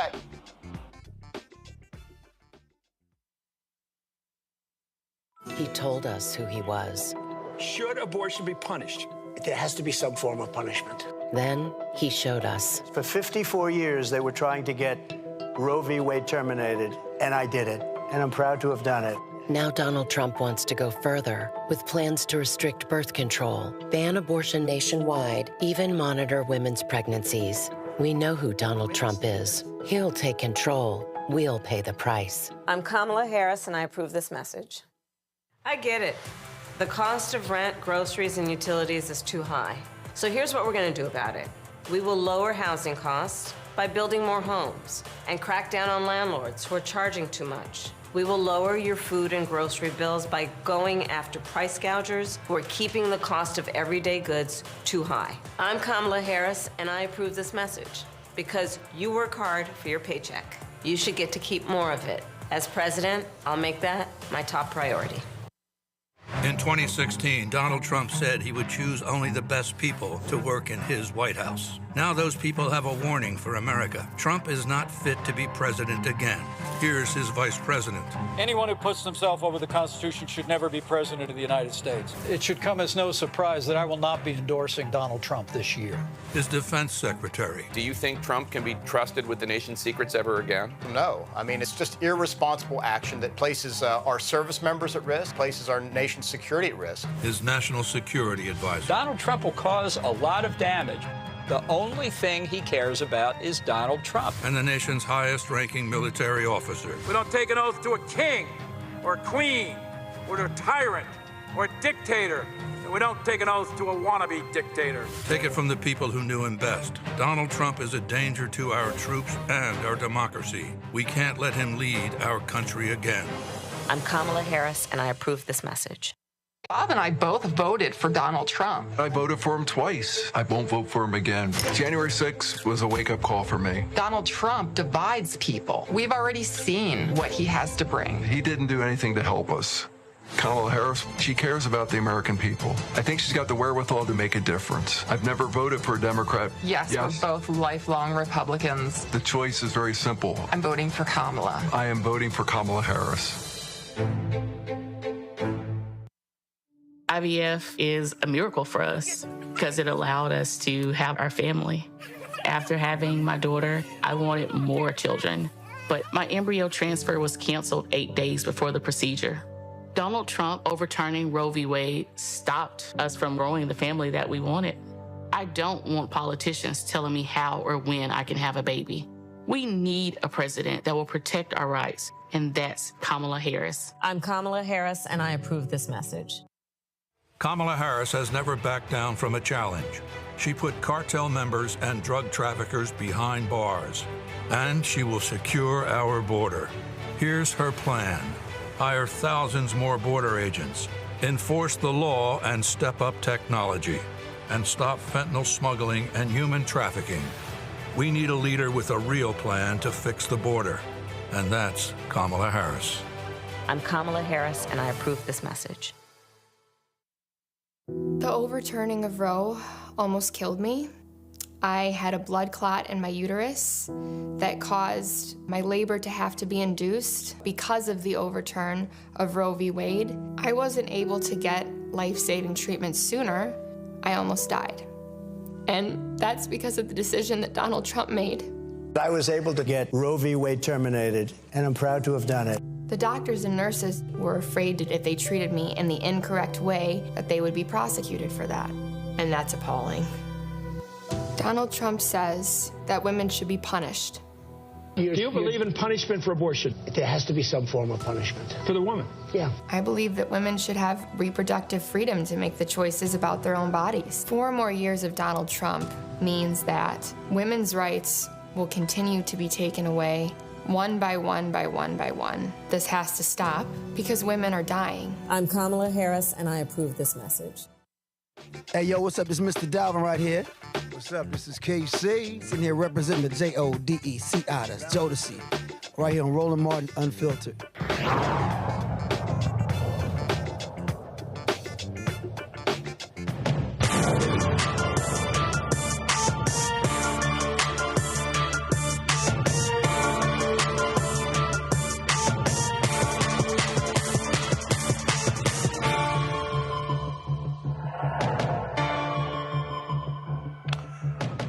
Folks, we've talked a lot on this show about Project 2025 and its implications for African Americans. Well, the folks at the Philadelphia Tribune, one of the oldest black newspapers in the country, dropped this front page article, and it caught my eye.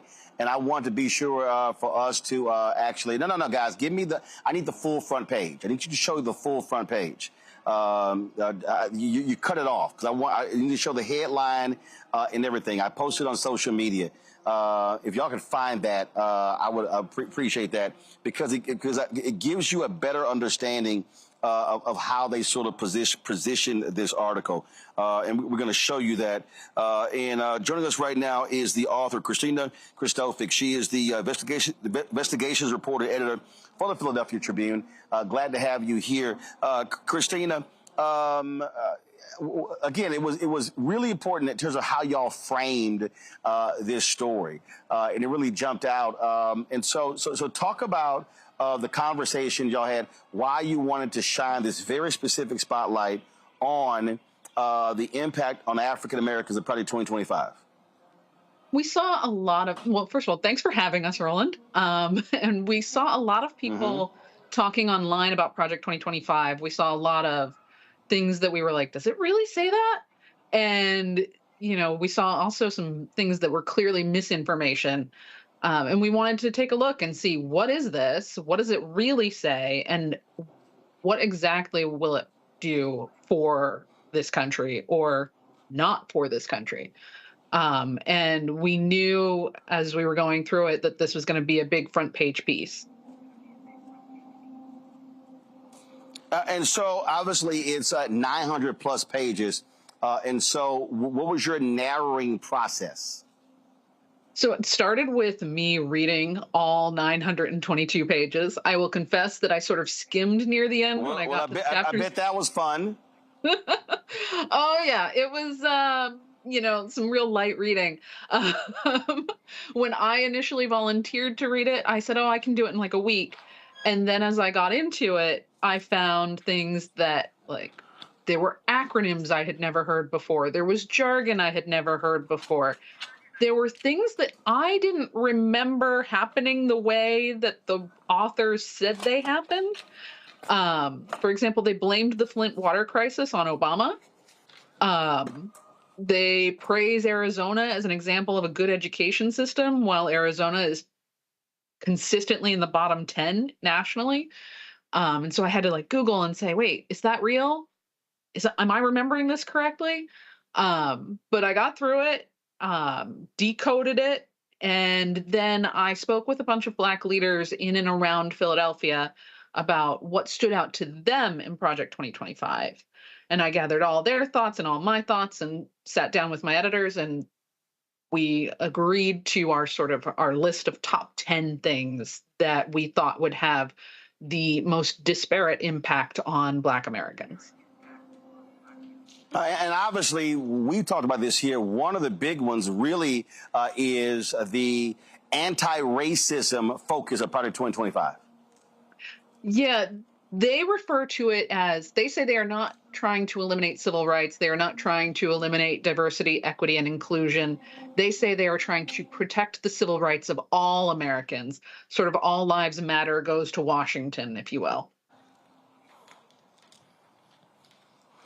But what that deals with, though, is it has real implications in terms of ending programs and shifting resources to fight this anti-white racism.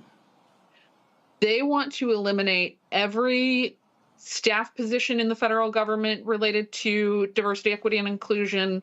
They want to eliminate every committee, every department, anything within the federal government related to diversity, equity, inclusion, race, gender, reproductive rights. They want it gone. They want to completely rewrite all federal laws, regulations, contracts, everything to remove all references to race, gender, reproductive health, reproductive rights, sexual orientation, et cetera, et cetera. The list goes on. They want to completely remove all references from everything. And then they want to use the Department of Justice. Which means it is very difficult from a data standpoint to understand racial inequities when it comes to health, when it comes to economics, in so many different areas. And so it's sort of like, oh no, let's just get rid of all of that. And you have no way to track it. You have no way to study it. And so all of a sudden their whole deal is, oh no, everybody's the same. Don't discuss those things. Right. They want to rewrite Title VII and have the EEOC prohibit public and private workplaces from collecting any data on the race and racial classifications of the employees. They want to use the Department of Justice to enforce all of this. They also want to eliminate the Census Bureau's National Advisory Committee on Racial, Ethnic, and Other Populations. This is a committee that works to try to find cost-effective ways to get people of color to participate in the census. And because traditionally Black and brown people have been undercounted, and they want to try to get people to be counted so that they can be represented properly and funded properly. No, they want that committee gone. And again, so everybody understands when we talk about the census, we talk about funding, we're talking billions of dollars that would not be going to African Americans and other minority communities. This is the full front page, not what we showed earlier. I want people to see the actual full front page so they can understand how y'all wanted the focus to really be on Project 2025. Questions from my audience. I guess I'll go ahead and start with Teresa Lundy. She's there in Philadelphia. Teresa, go ahead. Well, thank you so much for actually putting us on the front page. I was not only in awe of it, but was very interested and happy that this was the front page. There has been constant conversations happening in Philadelphia about Project 2025. So one of my questions for you is, what really incited you all to do this? Was it just the national approach, or were you hearing it from voices and clergy and community locally? It was that. It was the national angle. It was hearing it from people we knew on social media, people we knew, out drinking or at the coffee shop. Also, I wanted to argue with some of my friends about it. So it was a mix of factors. It felt like it was such an important part of the global conversation that we had to participate. Great.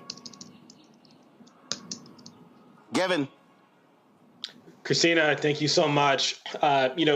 You spent countless hours reading 900 or so pages of 900 plus pages of Project 2025, researching, trying to find answers to the questions that you had. But I think what's so dangerous about Project 2025 and part of the strategy behind it is that because it's so long, its authors know that most people will not do any of that. They're not going to read it, much less, try to research it or do any additional work to understand it.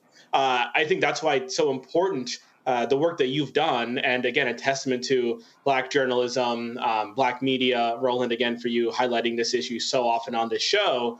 I guess one question that I have for you, Christina, when I talk about Project 2025 to those around me, even people who might be voting for Kamala Harris, sometimes there's this skepticism that Donald Trump will actually try to or be able to execute or implement the policies that are in Project 2025. Are there strategies, I guess, as a journalist that you've sought to employ, to convince your readers to, I guess, really not underestimate, I guess, the implications of some of the things that you write about, in this case, Project 2025?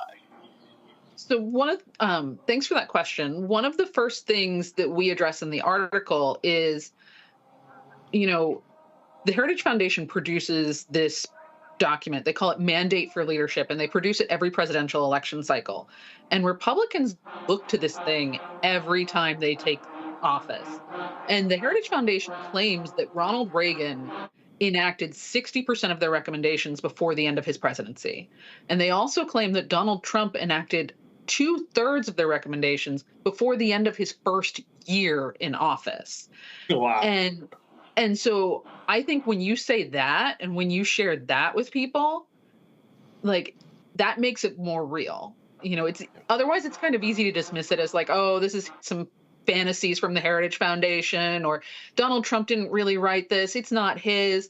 But he might not have written it, but he definitely used a previous edition as his sort of like playbook for his presidency. Thank you. Well, look, first of all, we have the history. He followed the Federalist Society, everything they wanted to do. There's no doubt in my mind he's going to do whatever Project 2025 lays out, because that's his people. And in fact, at his rally today, who did he have introducing him there? The author of Project 2025, Rebecca. So my question for you is, so what's next? Are you all going to take, I guess, the research that you've done? Are you going to animate it? Are you going to put it into different forms? How do you really inject this into popular culture in digestible pieces for people to really understand what's going on? Because my thought, I'm thinking about like the rollout, like with the 1619 project, even regardless of what happens on November 5th, there still needs to be some type of public awareness, because the idea of some of the things that are in Project 2025, there needs to be public education around it so people understand the need to reject it and what the underlying pinning underneath the type of agenda that would push Project 2025. Do you all have plans to do something along those lines? We're currently working on some plans. This is part of it, appearing here on Roland Martin Unfiltered. Next week, I'm going to appear in a panel discussion with Omar Sabir from the Philadelphia City Commissioners and 2 college professors to talk about Project 2025 and how it could affect Black Americans. We're also working on some social campaigns around Project 2025 and our reporting. I can't go into too much detail about that because it's still cooking, but we're hoping to raise awareness everywhere we can. All right, then. Well, Christina, we surely appreciate it. Thanks a lot. Thank you. Have a great night. All right, folks, going to a break. We come back. We're going to talk about Georgia. A couple of decisions made by a judge there. Also, a big announcement from the Department of Justice. More white supremacists arrested. Those details next, right here on Roland Martin Unfiltered on the Black Star Network, broadcasting live from Alabama State University in Montgomery, Alabama, where it is homecoming week. He told us who he was. Should abortion be punished? There has to be some form of punishment. Then he showed us. For 54 years, they were trying to get Roe v. Wade terminated, and I did it. And I'm proud to have done it. Now Donald Trump wants to go further with plans to restrict birth control, ban abortion nationwide, even monitor women's pregnancies. We know who Donald Trump is. He'll take control. We'll pay the price. I'm Kamala Harris, and I approve this message. I get it. The cost of rent, groceries, and utilities is too high. So here's what we're going to do about it. We will lower housing costs by building more homes and crack down on landlords who are charging too much. We will lower your food and grocery bills by going after price gougers who are keeping the cost of everyday goods too high. I'm Kamala Harris, and I approve this message because you work hard for your paycheck. You should get to keep more of it. As president, I'll make that my top priority. In 2016, Donald Trump said he would choose only the best people to work in his White House. Now those people have a warning for America. Trump is not fit to be president again. Here's his vice president. Anyone who puts themselves over the Constitution should never be president of the United States. It should come as no surprise that I will not be endorsing Donald Trump this year. His defense secretary. Do you think Trump can be trusted with the nation's secrets ever again? No. I mean, it's just irresponsible action that places our service members at risk, places our nation's security at risk. His national security advisor. Donald Trump will cause a lot of damage. The only thing he cares about is Donald Trump. And the nation's highest-ranking military officer. We don't take an oath to a king or a queen or to a tyrant or a dictator. And we don't take an oath to a wannabe dictator. Take it from the people who knew him best. Donald Trump is a danger to our troops and our democracy. We can't let him lead our country again. I'm Kamala Harris, and I approve this message. Bob and I both voted for Donald Trump. I voted for him twice. I won't vote for him again. January 6th was a wake-up call for me. Donald Trump divides people. We've already seen what he has to bring. He didn't do anything to help us. Kamala Harris, she cares about the American people. I think she's got the wherewithal to make a difference. I've never voted for a Democrat. Yes, we're both lifelong Republicans. The choice is very simple. I'm voting for Kamala. I am voting for Kamala Harris. IVF is a miracle for us because it allowed us to have our family. After having my daughter, I wanted more children, but my embryo transfer was canceled 8 days before the procedure. Donald Trump overturning Roe v. Wade stopped us from growing the family that we wanted. I don't want politicians telling me how or when I can have a baby. We need a president that will protect our rights, and that's Kamala Harris. I'm Kamala Harris, and I approve this message. Kamala Harris has never backed down from a challenge. She put cartel members and drug traffickers behind bars, and she will secure our border. Here's her plan. Hire thousands more border agents, enforce the law and step up technology, and stop fentanyl smuggling and human trafficking. We need a leader with a real plan to fix the border, and that's Kamala Harris. I'm Kamala Harris, and I approve this message. What's up, y'all? This is Wendell Haskins, a.k.a. Win Hogan at the Original T Golf Classic, and you know I watch Roland Martin Unfiltered.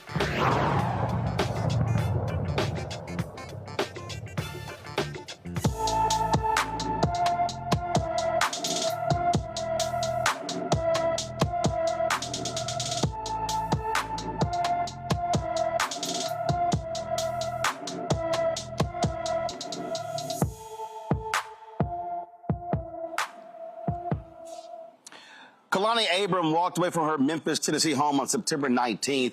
The 15-year-old is 5 feet 10 inches tall, weighs 130 pounds, with black hair and brown eyes. Kalani was last seen wearing a long sleeve, a green long sleeve shirt, wide leg khaki joggers with black and McDonald's Crocs with yellow bottoms. She has long black and red braids. Anyone with information about Kalani Abrams should call the Memphis Police Department at 901-636-4479, 901-636-4479.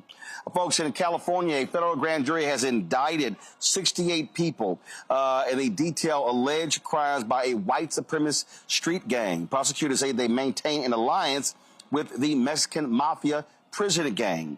According to the 76-count indictment, the Peckerwoods in the San Francisco Valley area are accused of a years-long pattern of racketeering, extensive drug trafficking, illegal firearms possession, as well as COVID-19 loan fraud. The indictment, unsealed Wednesday, details the seizures of dozens of pounds of fentanyl, heroin, meth, and several illegal firearms. The gang allegedly worked with other organized crime groups based out of California prisons. I keep talking about this, Rebecca. It matters when you talk about the Department of Justice. All these people who kept talking about, oh, the Asians got a hate crime bill. Oh, the Asians got a hate crime bill. What about our hate crime bill? There aren't. hate crime bills that deal with African Americans, because they all do. This is a perfect example of the DOJ using the laws to go after white supremacists.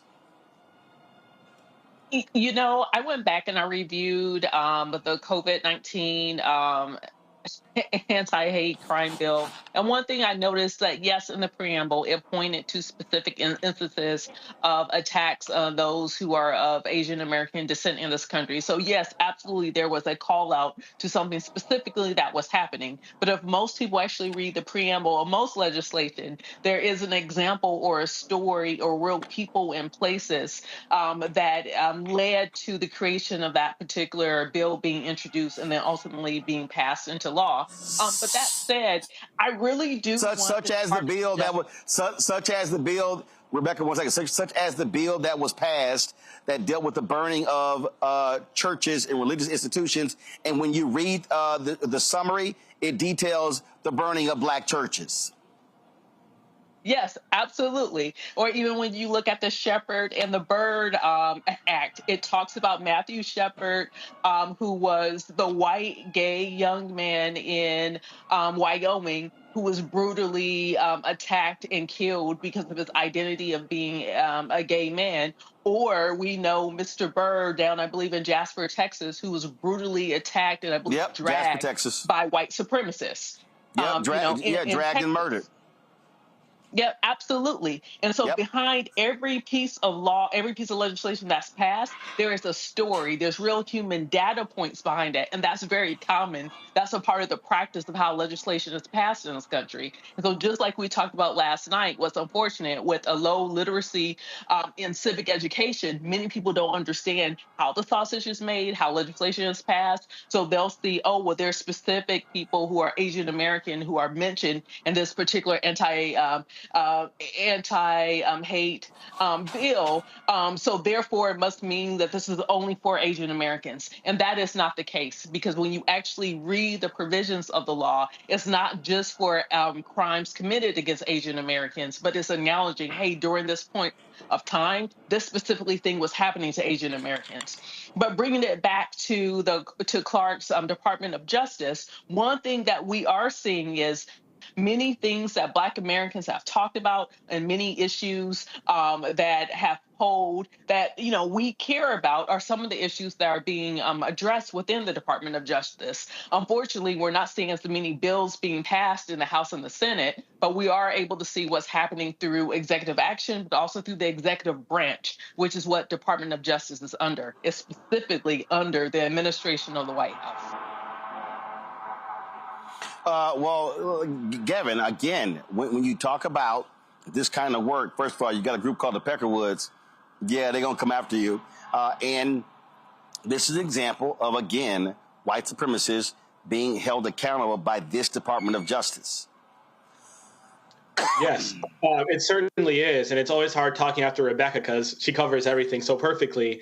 I guess one thing that I'll add is, you know, if you look at what this gang, this white supremacist gang is, you know, being charged with in large part, it has to do with the racketeering. It has to do with the fraud. It has to do with the drug trafficking. And what I think is so shameful is the moral and intellectual dishonesty that Republican leaders, Donald Trump, J.D. Vance, and others traffic themselves in painting those who engage in this kind of behavior as being only of a certain race and only of a certain color. And if they had their way, the American people would be walking around thinking that, you know, it's Hispanic migrant folks who are the ones who are, as Donald Trump has said, poisoning the blood of our country.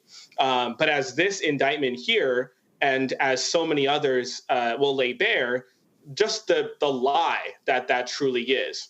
It's this gang here, the Pecker, whatever they're called, these 68 men in this case, who are such threats, not only through the drug trafficking that they're engaged in and all the other criminal activity, but the threats that we as Black and brown people would experience if we, God forbid, happen to cross paths with them. So I just, in addition to everything that we're saying about how important it is that, we have a president and vice president in the White House who charge their DOJ, with actually investigating hate crimes, with actually prosecuting hate crimes, which is something that Donald Trump did not do and will not do. Well, I guess he will, but hate crimes against white people, most likely. I also think it's important that we recognize that this indictment here is yet another piece of evidence that rebuts the racist and stereotypical imagery that Donald Trump, J.D. Vance, and their MAGA movement would have us to believe in. Teresa? No, I totally agree with our two panelists. It's always unfortunate when we have to see those who are probably working with us having those same ideals and those beliefs that we are not equal. And they are superior to us. So I do think this is a step in the right direction. But I do think these 68 defendants are also hoping Donald Trump gets into office, which I'm sure the American people will say November 5th, that is not going to be allowed. So there's that. All right, then. Let's go to our next story. When we talk about, again, what the DOJ is doing, they have filed charges against two of the officers who were involved in the death of Breonna Taylor. These are new charges. Of course, she was shot and killed in 2020. Kyle Meany and Joshua James were two of the four Louisville police officers who were federally indicted in connection to the 2020 drug raid that resulted in her death. Federal documents filed Tuesday say both men deprived Taylor of her rights. Prosecutors say James wrote a search warrant affidavit that contained false and misleading statements that not supported by probable cause. The indictment claims that Meany approved the warrant, knowing it included false information. Meany and James are charged with the deprivation of rights under color of law. James is also facing additional charges of conspiracy and falsification of records, and Meany is charged with making false statements to federal investigators. This new indictment comes after a federal judge dismissed other serious charges for James and Meany in August. The judge ruled there was no direct link between the warrantless entry and Taylor's death. The judge actually blamed Taylor's boyfriend, Kenneth Walker, for her death. But this is the Department of Justice choosing to now seek new indictments against them on other charges. And so that is a huge development in the case where folks still want justice for Breonna Taylor. Folks, today, President Biden and Vice President Kamala Harris were in Georgia and South Carolina meeting with officials on the ground, of course, after those two states were ravaged by Hurricane Helene. We've seen massive damage in North Carolina, South Carolina, in Georgia, in Florida as well. More than 160 people have died. When Biden landed in Greer, South Carolina, he was met by South Carolina Governor Henry McMaster, Republican Senator Lindsey Graham, also North Carolina Governor Roy Cooper. Harris was in Augusta, Georgia, surveying the impacts of Helene and received an on-the-ground briefing about recovery efforts in the state. She provided this update from the ground. So I'm here in Augusta to first and foremost thank the federal, state, and local leaders. Mayor, I want to thank you for your leadership in particular on the ground.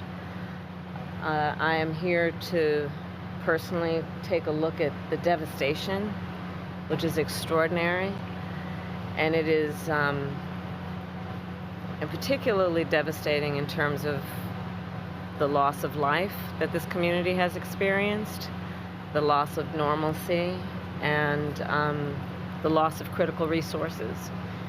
And so I'm here today to thank all of those who are working to get folks the support and the relief that they so desperately need and so rightly deserve. And that includes the fact that still in this community, up to 60% of the residents here do not have power. Many have been without running water for at least a couple of days now. Many have water but no hot water. I was just talking with one of the members of the community and her daughter who lost her husband. And there is real pain and trauma that has resulted because of this hurricane and what has happened in terms of the aftermath of it. I do want to acknowledge and thank the first responders who have been extraordinary. Having met with them, they are the kind of folks that are the heroes in moments of crisis, who do extraordinary work that is about lifting up other people. As it relates in particular to the leaders who are here and doing that work, including the first responders, most of them, as it relates to the local folks, are folks who have personally, and their families have personally experienced loss and devastation, and yet they leave their home, leave their family to go to centers like where I was earlier to do the work of helping perfect strangers. And it Before leaving D.C., Biden ordered 1,000 active duty troops to immediately deployed to assist with response and recovery efforts. According to the Homeland Security, Alejandro Mayorkas, search and rescue teams have conducted nearly 1,500 structural evaluations and hundreds of rescue evaluations. More than 4,800 personnel from across the federal workforce have been deployed to help in recovery efforts, along with 8.8 million meals, more than 7.4 million liters of water, and 150 emergency power generators. More than $10 million has been provided directly to those affected by Hurricane Helene. So I think that pretty much shuts up, Rebecca, a lot of these lying right-wingers who keep saying that, oh, we keep sending money to Ukraine, but we have no money to help Americans. It's a lie. President Biden is called a lie. He's called Donald Trump a lie. And it goes to show you that while they're lying, the Republican governor of South Carolina, the Republican senator from South Carolina, they don't mind standing there welcoming the president because, again, they might complain in D.C. when natural disasters strike. They sure don't mind the federal government showing up. Absolutely. And the people on the ground who are dealing with the devastation and the direct aftermath, who are without power, who are without adequate running water, who are, if there's gas pipelines, for natural gas delivered to homes that have potentially ruptured. Here's the thing. Those people will remember, especially when they hear, oh, it's an infrastructure week. And so we need to make sure that people understand that when it's time to pass policy and do the things to make sure that America has a critical infrastructure to be able to deal with, okay, so there's a storm, it's a major storm, but still be able to have the basic necessities of life to be safe in this country. We have to make sure that people understand the connection between infrastructure, the connection between having serious legislators who are going to Washington, D.C., who are going to Congress to actually do the work of the federal government, who actually want government to work. We have to make sure that we're connecting the dots here, that people understand that it's that the idea of not wanting government to fully function is a failed idea, especially because we have climate change, and climate change is real, and this country is woefully underprepared to deal with the impact of climate change. And here's the thing, Gavin. You always love these folks who complain and complain and complain. Then you have these Republicans in Congress who vote against FEMA, vote against emergency relief, all until it impacts them and their state. That's right. Yep. No, that's absolutely right. And let me just say this. The clip we just saw of Vice President Harris, that's what leadership looks like. And we've seen that time and time again with President Biden, with Vice President Harris. Another example that comes to mind for me was the bridge collapse in Baltimore, and how the president and vice president mobilized the resources of the federal government to work in collaboration, in close collaboration with state and local leaders on the ground to respond. And Rebecca, so correct in pointing out the connections between infrastructure and natural disasters. And I want to foot stomp what she said about climate change. It's understanding people recognize that as climate change intensifies, these extreme weather events are going to happen at an increasing frequency. Not too long ago, Donald Trump was in Pennsylvania talking about California, saying how blackouts and brownouts are happening like every day because of Kamala Harris and Gavin Newsom, who he called Gavin New Scum. And on that point, too, I would just have him and all of his supporters recognize that blackouts and extreme weather events, these things are happening, again, at an increased frequency because of climate change. And Donald Trump is the one who's called climate change a hoax. Meanwhile, Vice President Harris and, of course, President Biden have actually taken action, Roland, to your point, in passing bills that Republicans take the Inflation Reduction Act that every single Republican in the House voted against. We might remember President Biden saying, I'll see you at the groundbreaking for that and so many other pieces of legislation like the bipartisan infrastructure law.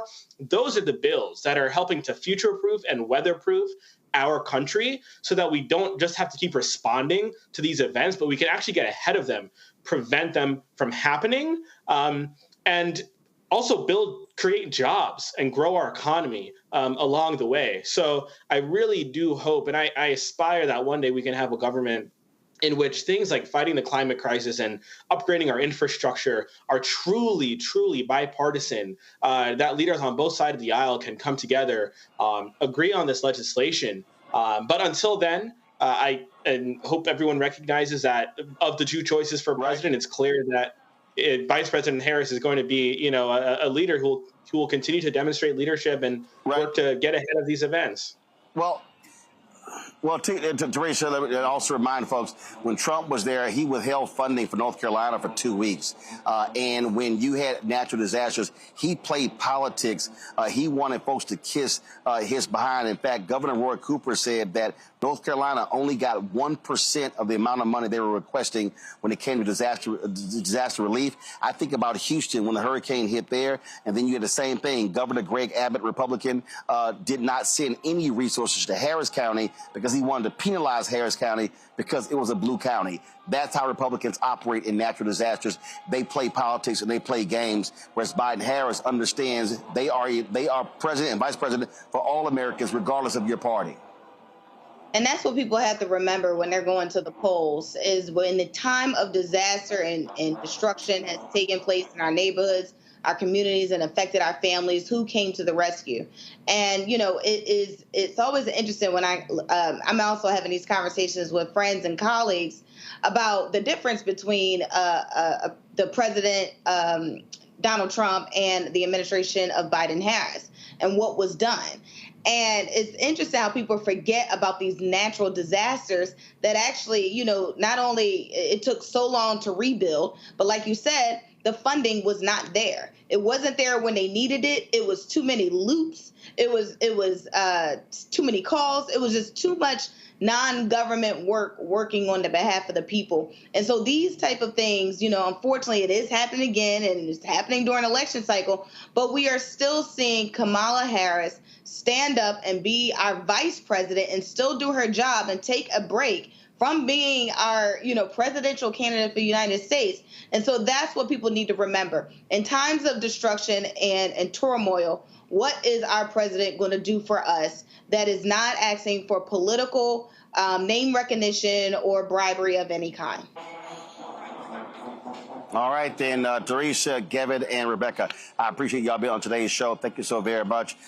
Folks, tomorrow I will be speaking here on the campus of Alabama State University, talking about voting with students here. So look forward to having that conversation. We'll be live streaming that conversation as well tomorrow.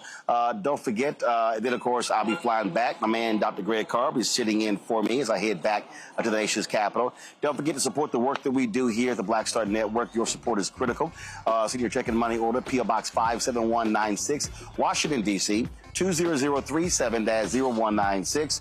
PayPal, R. Martin Unfiltered. Venmo is RM Unfiltered. Zelle, Roland at RolandSMartin.com. Roland at RolandMartinUnfiltered.com. Be sure to download the Black Star Network app.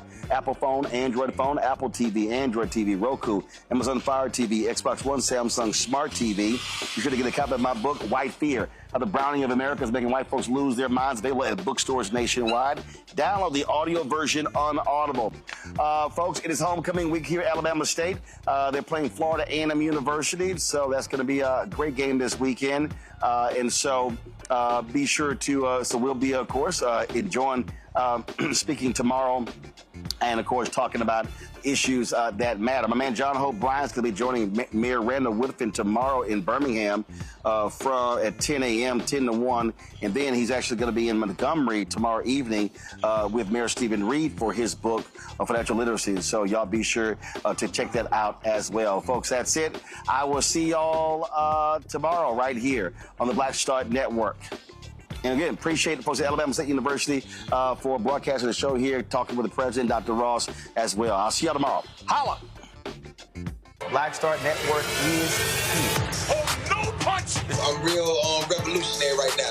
Thank you for being the voice of Black America. All momentum we have now, we have to keep this going. The video looks phenomenal. See, this difference between Black Star Network and Black-owned media and something like CNN. You can't be Black-owned media and be scared. It's time to be smart. Bring your eyeballs home. You dig?